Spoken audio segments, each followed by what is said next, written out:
Welcome again to the Bioaz Podcast for the second podcast in our animal health series. I'm joined again by CEO of Bioaz, Maryann Thexton, who's going to take us through some of the key points around this particular topic. So Maryann, a few questions for you. Following on from the previous podcast, we wanted to get into a little bit more detail specifically around Synbiotics and the effect that they can have on livestock, and in particular horses, based on your experience. Yep. So I wanted to really get into just how have prebiotics, probiotics, symbiotics evolved for animals, pets, and particularly probably horses? Okay, well, it's an interesting question. Funnily enough, I think sometimes people do look after their animals better than they look after themselves. I've certainly been accused of that by my children. But often it's a supplementation process, so buying powders, symbiotic powders for your animals, or potentially putting symbiotic powders into horse feeds particularly, or liquids.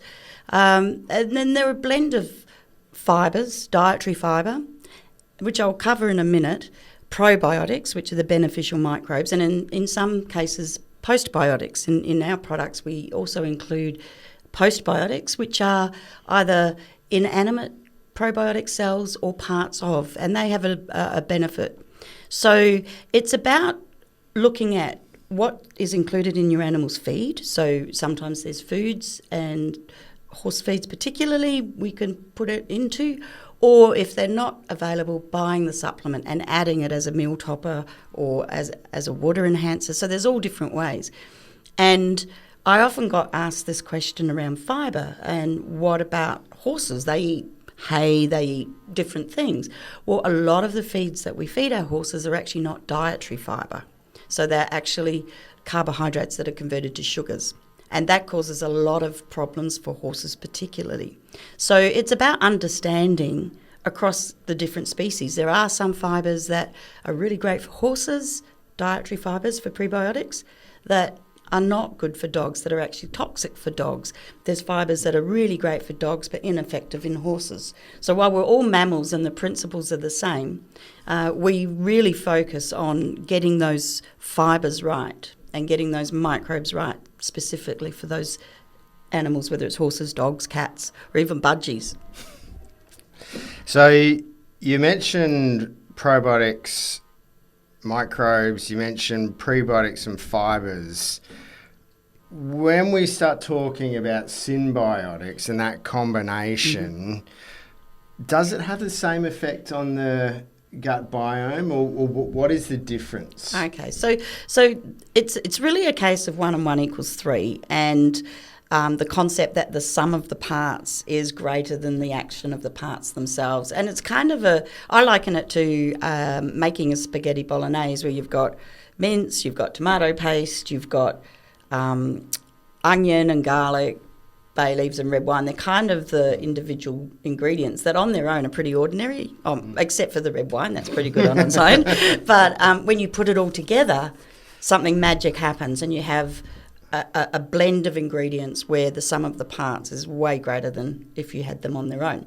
So if we look at that concept across Synbiotics, the prebiotics, when you add them with the probiotics and the postbiotics, they not only ensure that your animals are getting the right fibres to support the microbiome with the probiotics you're putting in, but those fibres are actually beneficial to indigenous microbiome organisms. So organisms that are already in your animal's gut are going to benefit by the fact that you've added that prebiotic and probiotic. They produce metabolites that actually benefit all of the other beneficial microbes in the gut.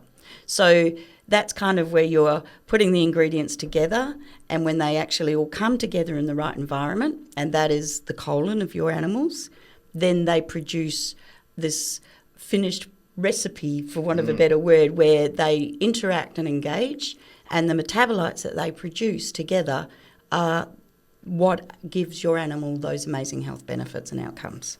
So if you think about it like making something in the kitchen, what we're making is the recipe. It goes into the oven, which is the colon, and then it produces beneficial metabolites for wellness. The Synbiotics, the secret sauce. It is. Yeah, there you go. So What's the best way of administering Synbiotics? All right. Yeah. Well, look, honestly, if you could have it in a food, so if it was in a dog chew or a treat, or if it was in a horse feed mix, then you know your animal's going to get it all. But there are plenty of ways of doing it. You could make water enhancers, for example, for your dog. You could have a water product where you just put the powder in and mix it up, and every time your dog drinks, they're accessing beneficial symbiotics, because some of these fibres are soluble.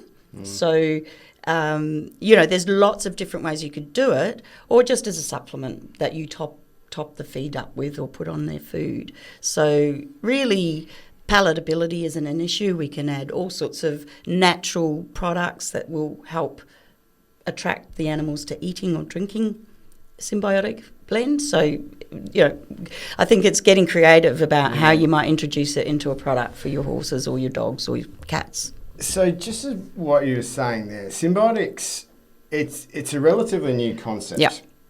But it feels like the science is very old.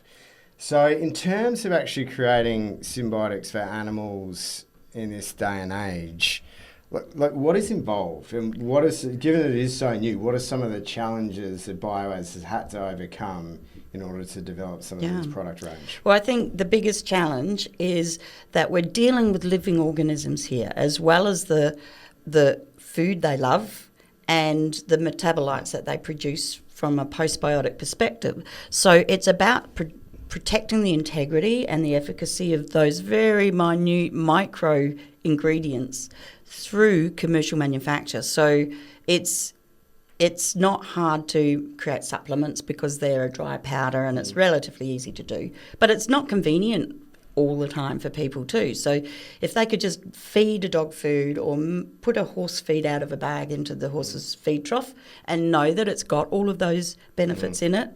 So we've had to work really hard on making sure that we have the right organisms, the right formulations, and that we've basically torture tested them through that whole process of manufacture, knowing then that when people buy that food for their horses or buy that food for their dogs, that their dog or horse is going to get that benefit right through to the colon. So that's taken many years, really, about 4 years to get to the point where we've proven that.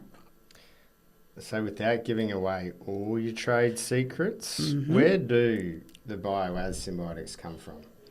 So we use a blend of prebiotic fibres, and what I say is there's a whole bunch of different fibres that we use for different reasons. For example, our equine blend has both a organic sprouted pea fibre and a green banana resistant starch, which studies have been done on the benefits of those two fibres together in the equine microbiome.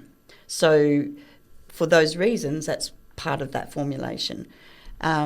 There's other fibres that we know are beneficial for dogs and not for horses, or vice versa. So we're working on the science around why we put those particular fibres in, and then a blend of Bacillus subtilis. Now that's a species of organism that has several subspecies and strains. It's a dirt-based organism and it's spores. So it's already got a natural protection, but we've worked with a range of subspecies and strains that we've demonstrated that we've got a higher protection or robustness to some of the manufacturing processes that they work with. But it's more than that.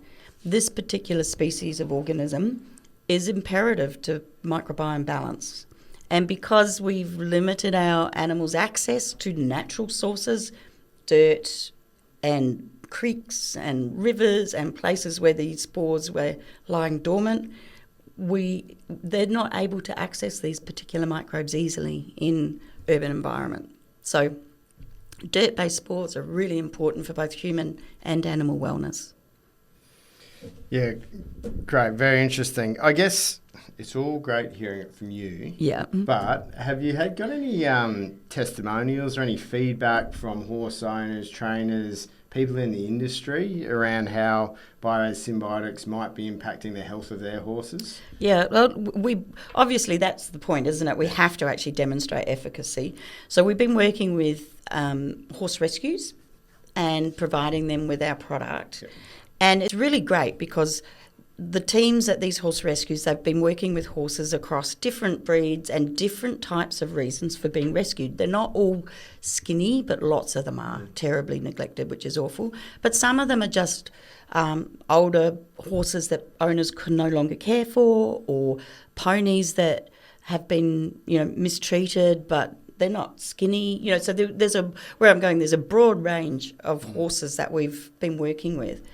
And they're keeping photographic diaries, and I have to say the results are absolutely outstanding. And in fact, even from my experience, I am continually getting that wow when I see some of these photos come through and how well the horses have done when they've gone on our product. So we're continuing to collate all of that data so we can share it with people and say, well, these are horses that had all these different conditions, all these different challenges, and here's a photographic record of their journey on our microbiome support, which is Bioaz Equine. Yeah, fantastic. Again, very interesting stuff. And that brings an end to our second podcast in the Animal Health series. So thank you again, Maryann.